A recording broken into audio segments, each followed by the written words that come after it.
Minister Lai Mohammed, during the news conference held at the presidential villa in Abuja, said the Nigerian government has to no avail taken some diplomatic moves to contain activities of Ipob. Mohammed, however, decried that despite all the damages done by Radio Biafra, the British government is hiding under the right to freedom of expression. He also disclosed that the financial headquarters of Ipob is in France. Meanwhile, Justice Justice Abdul Kafarati of the Federal High Court in Abuja, they endorsed the presidential order banning the indigenous people of Biafra. Kafarati, who is the acting chief judge of the court, granted the injunction in chambers. Minister of Justice and Attorney General of the Federation, Abubakar Malami, had filed an ex parte application urging the court to grant the injunction. The AGF also sought an order of court proscribing Ipob in any part of Nigeria, especially in the southeast and south-south regions, either in groups or as individuals.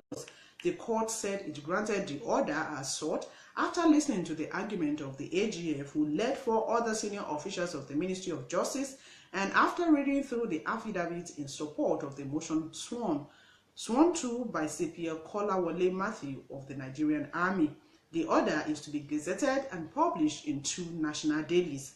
President Muhammadu Buhari had earlier given written approval for the proscription of the group pending legal process, as governors of the southeast states took the first step to ban the activities of the group after the military had declared the separatist group a terrorist group.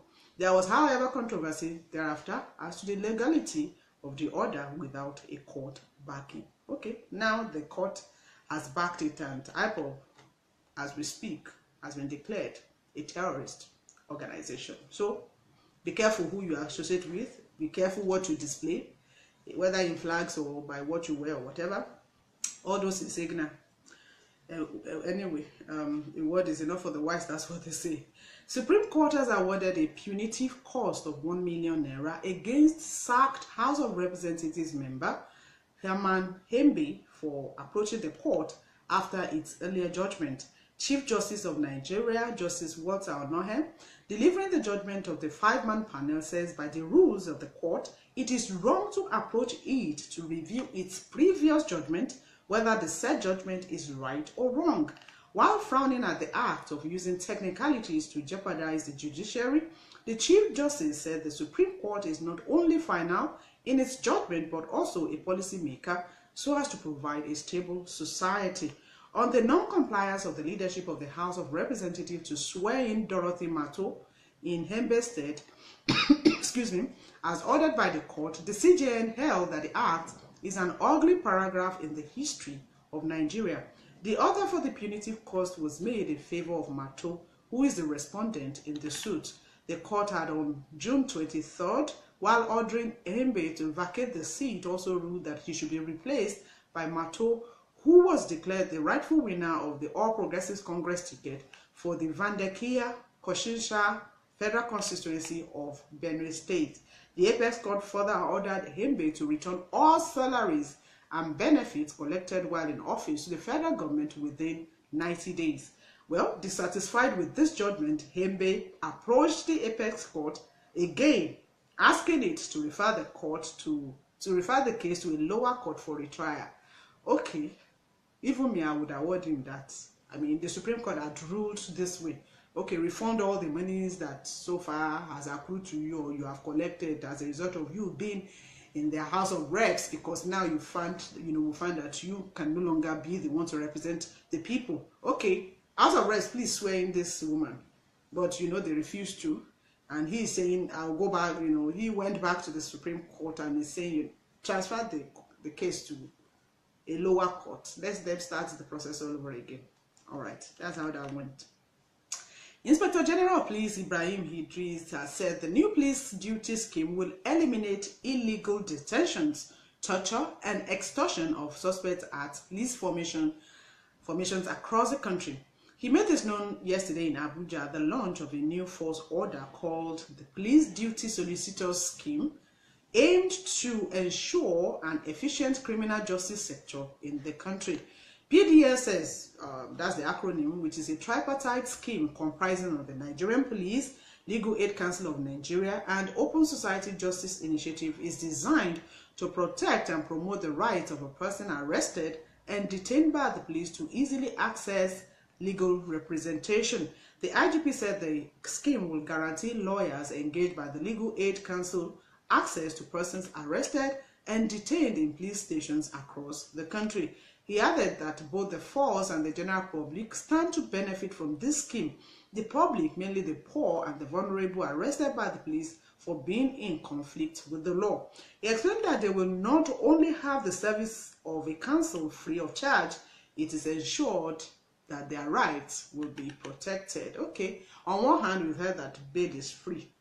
Our police is now saying that, you know what, if you are arrested, for any reason, you have access to free legal representation. That's a good one. Let's see how the implementation goes.